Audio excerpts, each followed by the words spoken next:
to the final week. I don't know, it's weird, like, consider training camp still? But all right, well, I'm just say preseason. Because on the film breakdown, I don't say training camp, I say preseason. All right, so final week of preseason. It's a lot because I know it's a lot of relationships with a lot of guys in the The NFL thrives on drama. Every season brings its share of storylines that captivate fans, spark debate, and set the stage for unforgettable moments. But every once in a while, a narrative emerges that feels larger than life, the kind that resonates, far beyond the field. This preseason, one story has begun to dominate conversations, highlight reels, and headlines: the rise of Shedeur Sanders. The young quarterback has not just entered the NFL spotlight, he has seized it, forcing the league, the Cleveland Browns, and even seasoned veterans to reckon with a new reality. A training camp that was supposed to be routine has instead become a battleground of expectations, a clash of present versus future, and a showcase of talent so undeniable that fans and analysts alike are asking the same question. How much longer can the Browns keep Shedeur Sanders off the field? Building and a lot of guys in the locker room, that we all may never play on the same team again. And that's just the truth behind it. So I did everything in my power, to get out there and be ready for this week, one last time with this group. How is that opening for you? At the center of this unfolding drama stands Joe Flacco, a veteran of the league whose resume is filled with experience, composure, and even a Super Bowl ring. He represents the familiar, the stable, the choice a coaching staff can lean on. When uncertainty hovers over the season, named the Week 1 starter, Flacco was supposed to carry the team into battle with the reassurance of someone who has been there before. Alongside him is Dillon Gabriel, another young quarterback with talent and upside, though considered a developmental project for the future rather than an immediate threat to Flacco's role. For Cleveland, it seemed simple: rely on the veteran, nurture the rookies, and let the season unfold. But Shedeur Sanders had other plans. From the first whistle of training camp, Sanders commanded attention. What initially began as quiet murmurs from insiders quickly erupted into a full-blown conversation across the league. Reporters described his presence as electric, his decision-making as mature beyond his years. What stood out most was his pocket presence. Yeah, everything's good. In life, it's always going to be pain. It's always going to be things, adversity, things that's going to knock you down sometimes. But the main thing about it is you just got to push through it. There's a lot of people in this world that's going through stuff, but, I'm playing for a lot more than just me, So regardless of pain, that's always how I've been. He didn't stare down the rush. He felt it, slid away from it, and created the space he needed without ever losing focus on the routes developing downfield.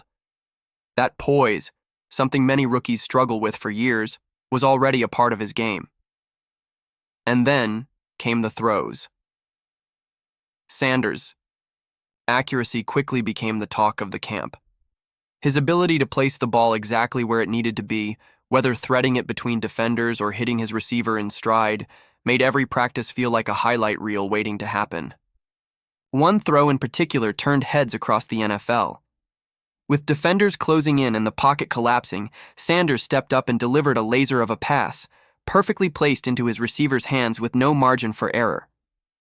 It wasn't just a good throw, it was the kind of moment that forces everyone watching to stop and acknowledge greatness. I say it's honestly just going out there playing ball. I don't really think too deep of it. I think about one completion at the time, one right play call at the time, one the right way to do the footwork when we're handing the ball off, doing everything. So every day is just constant grading yourself and trying to have progression. Progress. A dime so precise that even veterans on defense could only nod in respect. In that instant, Sanders proved he wasn't just here to learn, he was here to compete. Yet the Browns, led by head coach Kevin Stefanski, refused to be rushed. Flacco was still the starter, and Stefanski made sure to keep his comments vague whenever pressed about the quarterback depth chart.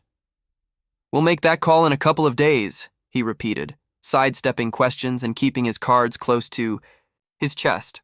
This cautious approach reflected his philosophy: don't force players before they're ready, Don't let hype dictate decisions, and always prioritize long-term development. Sanders, after all, had just returned from an oblique strain, and rushing him back into heavy action might have risked his recovery. Stefanski's priority was to protect his players, but for many fans, that patience looked more like hesitation.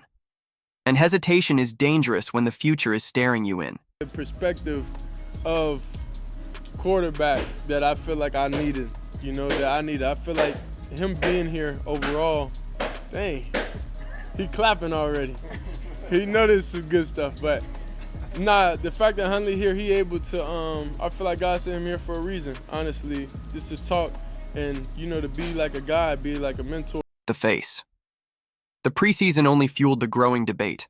In his very first game, Sanders didn't look like a rookie dipping his toes into the water. He looked like a quarterback ready to make an impact.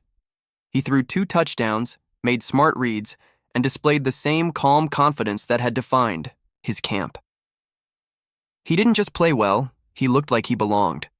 That performance sent shockwaves across the Browns fan base. Suddenly, calls for him to move up the depth chart grew louder, and analysts across the league began to wonder if Cleveland was missing out on something special. Dillon Gabriel had shown flashes of promise as well, but Sanders had captured the spotlight in a way few rookies manage. He wasn't just making plays, he was making a statement. And that statement wasn't lost on critics of the Browns' decision-making. Ryan Clark, the former NFL safety-turned-analyst, was one of the loudest voices questioning Stefanski's reliance on Flacco. Even some things I forgot. I've been starting so long, ever since COVID year. I haven't really not started since COVID year. And I ran scout team there. And then sometimes you got to find the joy and the fun in it, because it is fun. You going out there against the first defense, and you out there with a chip. You playing with guys. You know what Joe Flacco is, Clark argued. Don't make the comfortable decision. Figure out if one of these young men, whether it's Shedeur Sanders or Dillon Gabriel, could be the guy. His point was simple. Flacco represented the past, a safe but limited option, while Sanders represented the future. And in a league where securing a franchise quarterback can change everything, ignoring that future seemed like a mistake. Clark's words struck a chord, not just with fans hungry for excitement, but with anyone who's watched the Browns cycle through quarterbacks for decades without ever finding the answer. For Cleveland, this is about more than just one season. The Browns have long been defined by instability at the most important position in football. High draft picks, free agent signings, and emergency replacements have all come and gone, leaving behind a trail of frustration and unfulfilled potential. Fans have been desperate for someone to believe in, someone who could finally break the cycle and bring consistent success to the franchise. I'm just going on there on my ability and God ability. I don't think anything too deep on what I did last preseason. It's a 24-hour rule, or I say 12-hour rule now. So I just go 12 hours. I feel happy, then it's go back to work. So that's mainly my focus. You talked about it not feeling like training camp so much anymore. Sanders, with his precision passing, his cool demeanor, and his undeniable spark, has given them a glimpse of what that future could look like. Every time he takes the field, there's a buzz, an energy that hasn't been felt in Cleveland in years. And it's impossible to ignore. Mary Kay Cabot, one of the most respected voices covering the Browns, emphasized just how critical Sanders' next preseason game could be. Fully recovered from his injury, Sanders is expected to see significant playing time, and Cabot believes this could be the turning point. If he performs as he has in practice, he could solidify himself as the primary backup, positioning himself one step away from the starting role. For Sanders, this is more than just another preseason snap. It's an audition for the future. A chance to show Stefanski and the Browns front office that their franchise quarterback might already be in the building. And yet, Stefanski's reluctance to rush the process reveals a coach torn between two worlds. I would say I learned life in a different perspective, and that's why I come here. I'm happy. I always got good energy, because, I'm blessed to come out here every day. Regardless of the situation, regardless of anything, I know my time, whenever that is, I'll be ready for it, and I'm going to embrace that. On one hand, he understands the importance of patience, of developing players the right way, of not exposing them to the brutal realities of NFL defenses too soon. On the other hand, he must recognize the undeniable momentum Sanders has generated, the growing demand from fans and analysts, and the possibility that sticking with Flacco might not just delay the future, but risk alienating a fan base desperate for change. It's a delicate balance, one that every coach fears. Make the safe choice and risk missing greatness, or take the bold leap and risk it backfiring. The legacy element only heightens the intrigue. Shedeur Sanders isn't just another rookie quarterback, he's the son of Deion Sanders, one of the most iconic athletes in NFL history.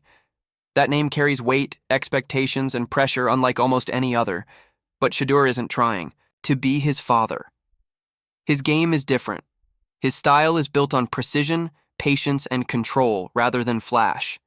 You're out there, you just feel free, and we always just talk and have this conversation, but I ain't gonna lie, it's a lot of things I'm playing for. Specifically, I have to write it down. Specifically, I have to write it down, but it's a lot of things, and it's none above the other, so I never want to say which one. And yet, the connection is undeniable. Every time Shedeur makes a throw, every time he delivers under pressure, fans can't help but feel the echo of greatness in his bloodline. It adds another layer to the story, another reason why this isn't just a quarterback battle. It's a narrative the league can't look away from. So where does that leave the Browns? On the surface, Joe Flacco is still the starter. His experience, his leadership, and his steady presence make him the logical choice for Week 1. But beneath that surface, the foundation is shifting. Sanders is rising, and with every snap, he forces the Browns to rethink their future. Dillon Gabriel may have potential, but it's Sanders who has captured the imagination of Cleveland. And the question isn't if he'll start, but when. Will it take a Flacco injury? A losing streak? Anything. If it's not words or anything, at this point, it can't do anything to me. I know, the God put the ability and the power within me to not even think about nobody else's comments, not care. It is what it is. I spoke with him. He said, nah, bro, that wasn't. He said, that wasn't. He told me on the plane. He came up. He was like, nah, bro, that wasn't at you. I see how they trying to spin. I'm like, oh, all right. I'm not tripping. Regardless. Or will Stefanski eventually embrace the momentum and make the bold move sooner rather than later? This is the kind of dilemma franchises dream of and dread at the same time. Too much talent at quarterback is a blessing, but it's also a decision that can define careers, both for the players and the coaches. If Sanders gets his shot and thrives, Stefanski will be praised for his patience. If he's held back too long and the Browns struggle, critics will pounce, accusing the coach of clinging to the past instead of embracing the future. And if Flacco falters while Sanders continues to shine in practice, the calls from the fan base will grow deafening. In Cleveland, where patience has long run thin, the pressure is mounting. For now, the Browns continue to walk the line.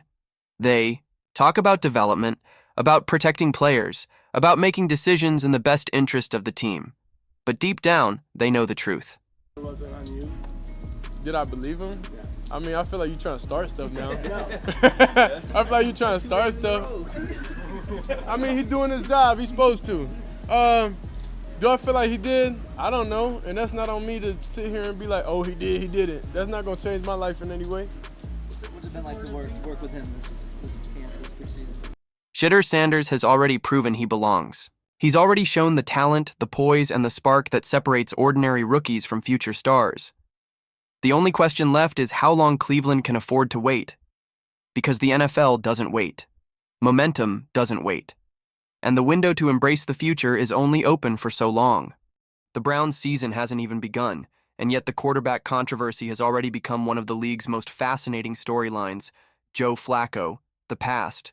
Dillon Gabriel, the project. Shedeur Sanders, the future. The decision isn't easy, but it's unavoidable. Sooner or later, Sanders will step onto that field as the starter. The only question is when. And when that moment comes, it won't just be about a quarterback change. It will be about a franchise taking its first step into a new era, led by a player who has already proven he has what it takes to carry the weight of expectation and the hopes of an entire city.